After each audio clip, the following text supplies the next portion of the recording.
അല്ല പ്രക ഇജ്ജ് എവിടേക്ക് പോണ്? പിന്നെ ആ മാഷേ പോസ്റ്റിലോട്ടെ നമുക്ക് തരാൻ പറഞ്ഞോ. അപ്പൊ ഇന്നലെ രാത്രി ഞാൻ അവിടെ സംസാരിച്ചു. അപ്പൊ അയാൾ നമുക്ക് എന്തായാലും തരാന്ന് പറഞ്ഞ. എനിക്ക് തോന്നില്ല കേട്ടോ പ്രക കിട്ടുന്നു. ഇജ്ജ് പോരെ. അതെ, എനിക്ക് വലിയ ഉറപ്പൊന്നുമില്ല കേട്ടോ അത് കിട്ടുന്നു. മാഷേ മാഷേ മാഷേ എവിടെ മാഷേ?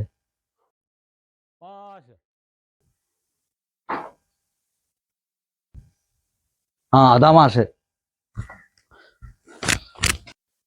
ഞാനേ നിങ്ങൾ വിളിച്ചപ്പോ ബാത്റൂമിലായിരുന്നു. ഇരിക്കൂട്ടോ, ഇരിക്കൂ.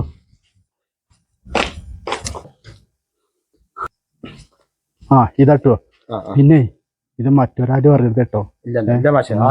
ആയിക്കോട്ടെ, എന്നാ ശരി. അങ്ങനെ ശരി ശരി. ഇയാളെ നല്ലൊരു മാഷാണ്. ഇയാൾ ആദ്യമായിട്ടാണ് ഞമ്മക്ക് കൂട്ടിയിരുന്നത്. എനിക്ക് വലിയ ഉറപ്പൊന്നുമില്ല കേട്ടോ പ്രക. ഇജ്ജ് ഇങ്ങനെ പറയുമ്പോ വെച്ചൊരു ഡൗട്ട്. ഞമ്മക്ക് ഇതൊന്ന് പൊട്ടിച്ചു നോക്കാം. പൊട്ടിച്ചു.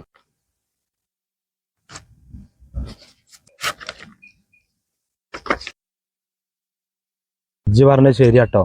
ഇയാളെ ജില്ലാ പഞ്ചായത്തിൽ മറ്റൊരുക്ക ചെയ്തിരിക്കണം, ബ്ലോക്കും മറ്റൊരുക്ക ചെയ്തിരിക്കണം, വാർഡിലും നമുക്ക് ഇയാൾ ചെയ്തിട്ടില്ല. അയാളെ നമ്മളൊരു പൊട്ടന്മാരാക്കിയതാണ്.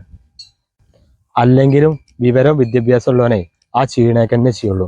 നമ്മളെ പോലത്തെ ആളുകളാണ് ഇവരെ അധികാരത്തിൽ കയറ്റിയിട്ട് എല്ലാ ആനുകൂല്യങ്ങളൊക്കെ ഓര് കൊണ്ടുപോകും.